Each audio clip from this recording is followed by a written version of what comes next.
Hello नमस्कार, मी नीलम थोरात पुन्हा एकदा स्वागत करते नवीन आणि छान अशा इंटरेस्टिंग एका व्हिडिओमध्ये। तर आजची सकाळ ह्या छान छान फुलांनाच बघून झाली होती, कारण आज होती संकष्टी, देवपूजा करायची होती म्हणून फुलं वगैरे तोडायला आली होती। आज सकाळपासूनच असं पावसाचं वातावरण झालेलं, पावसाचं वातावरण काय सकाळपासूनच पाऊस वगैरे पडत होता।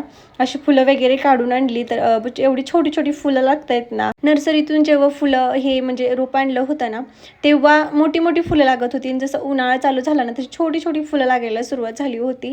तर देवपूजेची इथं तयारी वगैरे करत होती। ही पितळाची भांडी आहेत ना, ती घासायला वगैरे घेतली होती, कारण 15 दिवसातून तरी घासतच वगैरे असते, कारण पितळावरच्या भांड्यावरती अजिबात डाग पडलेले चांगले वगैरे दिसत नाही। 15 दिवसातून एकदा तरी अशी की पितळाची भांडी वगैरे घासतच असते। तर अशी देवपूजा वगैरे करून घेतली, तेव्हाच कुठं घरभर प्रसन्नता वाटते ना। संकष्टी होती म्हणून छान अशी देवपूजा वगैरे करून घेतली होती आणि फुलं वगैरे पण घेऊन आले होते। हे आहोंचा मोबाईल आहे, आणखीन बऱ्याच दिवस झालं त्यांचा मोबाईल वगैरे हँग वगैरे पडतोय। तर आज मोबाईल त्यांना आणायला जायचं होतं, तर तेही तुमच्यासोबत व्हिडिओ शेअर करते।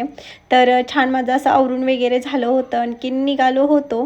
तर श्रेयांशची पण नखरं वगैरे चालली होती, म्हणजे आम्ही कुठं बाहेर निघालो तो आगाऊपणा करणार नाही असं तर कधी होणारच नाही। तर मध्ये मध्ये ते चाललं होतं, मम्मा ह्याला काय बोलतात, मम्मा त्याला काय बोलतात, त्याला सर्व उत्तर वगैरे द्यायची म्हटल्यानंतर आपलं तोंड म्हणजे दुखल, पण तो शांत बसणार नाही। आणखीन आहो गेले होते मोबाईलच्या शॉपिंगमध्ये, तर बघताय तर काय मोबाईल शॉपिंग बंदच होती। वस्तू घेतो ना, तर ते दुकानच बंद होतं, म्हणजे जाऊन काही उपयोग वगैरे झाला नाही। पण एक मनासारखं झालं, म्हणजे आज संकष्टी होती आणि बाप्पाचंही दर्शन झालं। म्हणजे असं ठरवून गेलोच नव्हतं की बाप्पाचं दर्शन वगैरे घ्यायला जायचं आहे, सहज त्या रस्त्यातून गेलो आणि त्या मोठी वगैरे गाडी घेऊन गेलो होतो। म्हणजे तिथं लावायची म्हटल्यानंतर ट्रॉफिक भरपूर होतं, म्हणून आहोने एका साईडला गाडी लावली आणि तेच मोबाईलमध्ये कॅप्चर वगैरे करून घेत होते। आणि मी मस्त देवबाप्पाच्या पाया वगैरे पडून आले, संकष्टी होते आणि बाप्पाचंही दर्शन झालं, ते एक छान झालं। तर तुमच्यासोबत मी खिचडीची रेसिपी शेअर करते, सुटसुटीत अगदी कढईला चिकटणार नाही अशी खिचडीची रेसिपी। तर आपल्याला खिचडी बनवताना फक्त साबुदाणा कसा भिजवायचा हे जर माहीत असलं ना, तर खिचडी अगदी सुटसुटीत आणि मोकळी होते। मी जसा दाखवल्याप्रमाणे नाही का, नंतर कधी तुमच्यासोबत शेअर करते।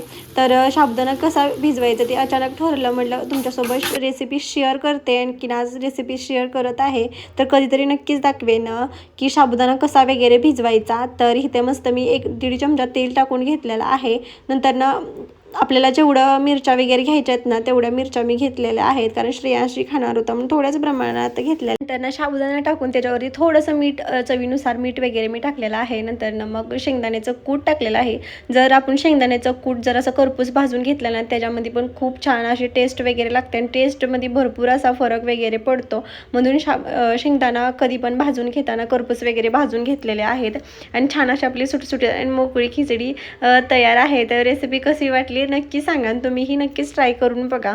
नंतर संकष्टी होती म्हणून संध्याकाळच्या स्वयंपाकाला लवकरच लागले होते, कारण 10 वाजता संकष्टी वगैरे सुटणार होती, चंद्रोदय होणार होता, म्हणून मग स्वयंपाकाला वगैरे लागलेली होते। आधी सर्व मी जेवण वगैरे बनवून घेतलं होतं आणि फक्त गरमागरम चपात्याच बनवायच्या होत्या। आणखीन देवाला वगैरे नैवेद्य वगैरे दाखवायचा होता, म्हणून ते चपात्या वगैरे लाटत होते। एक सांगायचं म्हटल्यानंतर मी जेव्हापासून म्हणजे 8वी पासून मी बाप्पांचा वगैरे उपवास वगैरे करते, मला आवडतं। आणखीन बाप्पाही मला खूप आवडतात आणि मनापासून मी उपवास वगैरे करते। तर लहानपणापासून मम्मी पण वगैरे म्हणायची कशाला करते आत्तापासून उपवास वगैरे, पण मला आवडत होतं, आणखीन मी उपवास वगैरे करत होते बाप्पांचं वगैरे। तर इथं माझ्या चपात्या वगैरे चालल्या होत्या, आणखीन छान अशा टम्म वगैरे फुगत होत्या, कारण गावचं हे गव्हाचं पीठ आहे। आणखीन छान वगैरे त्याच्या मौसूद वगैरे चपात्या वगैरे होतात, छान अशा टम्म वगैरे फुगत होत्या। आणि त्यात मी चपात्या करत होते आणि श्रेयांशमध्ये लुडबुड करणार नाही असं तर कधी होणारच नाही। पटपट मी करून घेत होते, कारण उशीरही झाला होता आणि मला उपवासही सोडायचा होता, कारण चहा वगैरे मी काहीच घेतला नव्हता। म्हणजे रात्रीच्या सायंकाळ वेळेस श्रेयांचं चाललं होतं, मम्मा मला पीठ दे, हे दे, सर्व त्याचं आधीमध्ये असं चालतच असतं, काही ना काहीतरी दे। आणखीन त्याला मी पीठ वगैरे दिलं होतं आणि त्याने काय करून आणलं होतं ते नक्कीच बघू। इकडे ये, दाखव काय पिलू, काय केलंय, हे काय काय केलंय, श्रेयांसला थोडंसं पीठ दिलं होतं आणि त्याचं म्हणणं होतं की मम्मा हा साप आहे, तर आपण जे करेल ना तेच मुलं करायला बघतायत. ऑलमोस्ट चंद्रोदयची वेळ वगैरे झालीच होती, म्हणून 10-15 मिनटं आधी देवाचं नैवेद्याचं ताट वगैरे तयार करून घेत होते. स्वयंपाकाला लवकर लागले होते म्हणून जेवणही लवकर झालंच होतं, म्हणून नैवेद्याचं ताटही लवकर करून घेतलं ना. आता 3-4 दिवस तर आता गावीच गेले होतं म्हणून देवालाही पाणी वगैरेच घातलं नव्हतं, म्हणून आता छान वगैरे अशी देवपूजा वगैरे करून घेतले होते आणि देवाला नैवेद्य वगैरे दाखवून घेतलं. सकाळपासूनच अपलोड व्हिडिओ करणार होते, पण लाईटीमुळं काही मला करताच आलं नाही, एडिटिंग ही राहिलंच होतं, म्हणून आता लेट जरा पोस्ट करत आहे. तर नक्की सबस्क्राईब करा. तर भेटू नेक्स्ट व्हिडिओ.